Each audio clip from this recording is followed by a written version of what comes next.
இன்றைக்கி நம்ம பார்க்க போகிறது சொரக்காய் கூட்டு. அதுவும் ரொம்ப சிம்பிளான மெத்தடில் செய்ய போகிறோம். வாங்க எப்படி செய்யலாம் அப்படிங்கிறத பார்க்கலாம்.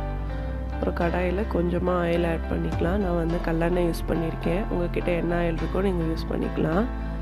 கொஞ்சமாக கடுகு ஆட் பண்ணிக்கலாம். கடுகு நல்லா பொரிஞ்சு வர டைமில் கடலைப்பருப்பு உளுத்தம் பருப்பு நம்ம ஆட் பண்ணிக்கலாம். நாங்கள் கடுகு இப்போ தான் பொரிய ஆரம்பிக்குது. இந்த டைமில் கடலைப்பருப்பு உளுத்தம் பருப்பு ஆட் பண்ணிக்கலாம்.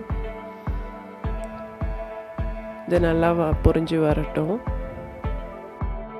இந்த கூட்டு வந்து சாப்பாடுக்கு ரொம்ப சூப்பராக இருக்கும். விருப்பப்பட்டீங்க அப்படின்னா சப்பாத்திக்கும் நீங்கள் தொட்டு சாப்பிட்லாம். ரொம்ப டேஸ்டியாக இருக்கும். ரொம்ப சிம்பிள் மெத்தடில் நம்ம செய்ய போகிறோம். இப்போ வந்து நல்லா பொரிஞ்சிருச்சு. வெங்காயம், கருவேப்பிலை, கொத்தமல்லி ஆட் பண்ணிக்கலாம். ஆட் பண்ணி நல்லா வதக்கி விட்டுக்கலாம். இனிமேல் வந்து வெயில் காலம் அப்படிங்கிறதுனால நம்ம இந்த மாதிரி தண்ணீர் காய் வந்து ஏதோ ஒரு காய் டெய்லி சேர்த்துக்கிறது ரொம்ப நல்லது. அதுவும் இந்த மாதிரி ரொம்ப மசாலாலாம் எதுவும் சேர்த்திக்காமல் சிம்பிளான இன்க்ரீடியன்ஸில் நம்ம செஞ்சு சாப்பிடும்போது வெயிலுக்கு நமக்கு ரொம்ப டைஜஸ்டாக யூஸ் ஆகும். பாருங்கள், இப்போ நல்லா வெங்காயம் கொஞ்சம் வதங்கிருச்சு. இந்த டைமில் வந்து நம்ம தக்காளி ஆட் பண்ணிக்கலாம். நான் வந்து 2 சின்ன தக்காளி எடுத்திருக்கேன். ஆட் பண்ணி நல்லா வதக்கி விட்டுக்கலாம். தக்காளி வந்து நல்லா மசிஞ்சு வரணும். அந்தளவுக்கு நல்லா வதக்கிக்கலாம். தக்காளி வந்து கொஞ்சம் சீக்கிரமாக மசியணும் அப்படின்னா நம்ம கொஞ்சமாக சால்ட் ஆட் பண்ணோம் அப்படின்னா சீக்கிரம் மசிஞ்சிடும். இப்போ பாருங்கள், இந்த டிஷ்க்கு தேவையான அளவு சால்ட் இதிலே ஆட் பண்ணிவிட்டேன்.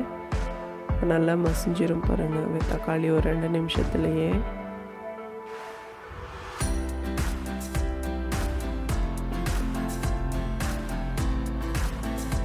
நல்லா தக்காளி மசிஞ்சிருச்சு. இந்த டைமில் மஞ்சத்தூள் ஆட் பண்ணிக்கலாம். மஞ்சத்தூள் ஒரு 1/4 ஸ்பூன் ஆட் பண்ணியிருக்கேன். அடுத்தது மிளகாத்தூள் ஆட் பண்ணிக்கலாம். மிளகாத்தூள் வந்து ஒரு ஸ்பூன் ஆட் பண்ணிக்கோங்க.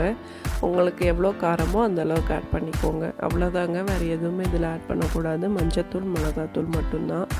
கறி மசாலா, கரம் மசாலா அந்த மாதிரிலாம் எதுவுமே நம்ம ஆட் பண்ண தேவையில்லை. இந்த மாதிரி நம்ம சிம்பிளாக செஞ்சு சாப்பிடும்போது தான் அந்த காயோட ஒரிஜினல் ஃப்ளேவர் நமக்கு கிடைக்கும். பிறகு சொரக்காயை தோலை கட் பண்ணிவிட்டு சின்ன சின்ன பீஸாக கட் பண்ணி எடுத்துருக்கேன். இது வந்து ரொம்ப ஹெல்த்திங்க நம்ம உடம்புக்கு. வெயில் காலம் ஆரம்பிச்சிருச்சு. அதனால் நம்ம லஞ்ச் மெனுவில் இந்த மாதிரி ஏதோ ஒரு வகையில் தண்ணீர் காய் ஆட் பண்ணிக்கலாம். உங்களுக்கு எந்த காய் பிடிக்குதோ அந்த காய் நீங்கள் சாப்பிட்டுக்கலாம். நம்ம இந்த மாதிரி தண்ணீர் காய் எடுத்துக்கிறதுனால நமக்கு வந்து ரொம்ப ஹெல்த்தியாக ஃபீல் பண்ணுவோம்.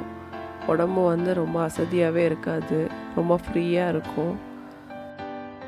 பாருங்கள், காயை இந்த மாதிரி ஒரு 2 டைம் நல்லா திருப்பி விட்டுட்டு இப்போ காய் வேகிற அளவுக்கு தேவையான தண்ணியை ஆட் பண்ணிக்கோங்க.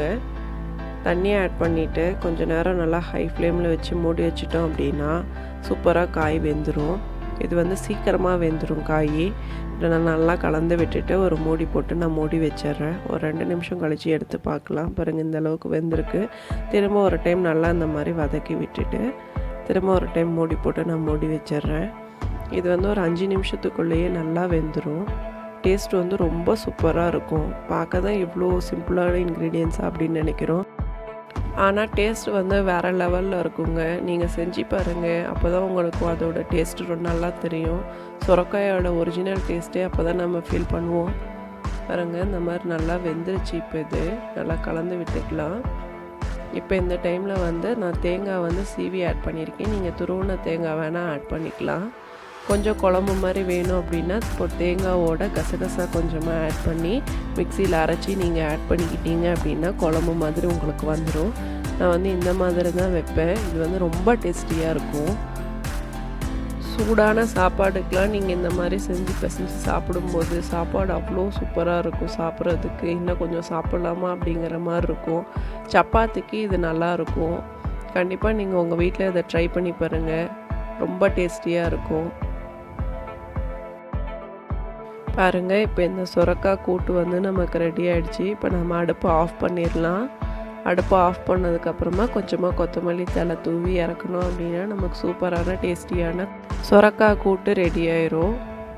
வீட்டில் எல்லாருமே லைக் பண்ணி சாப்பிடுவாங்க. குழந்தைங்கள்லாம் இருந்தாங்க அப்படின்னா இந்த மாதிரி நீங்கள் செஞ்சு கொடுக்கும்போது வேணான்னே சொல்ல மாட்டாங்க. அந்தளவுக்கு ரொம்ப டேஸ்டியாக இருக்கும். நீங்களும் உங்கள் வீட்டில் ட்ரை பண்ணி பாருங்கள். லைக் பண்ணுங்கள், ஷேர் பண்ணுங்கள், மறக்காமல் சப்ஸ்கிரைப் பண்ணுங்கள். தேங்க்யூ.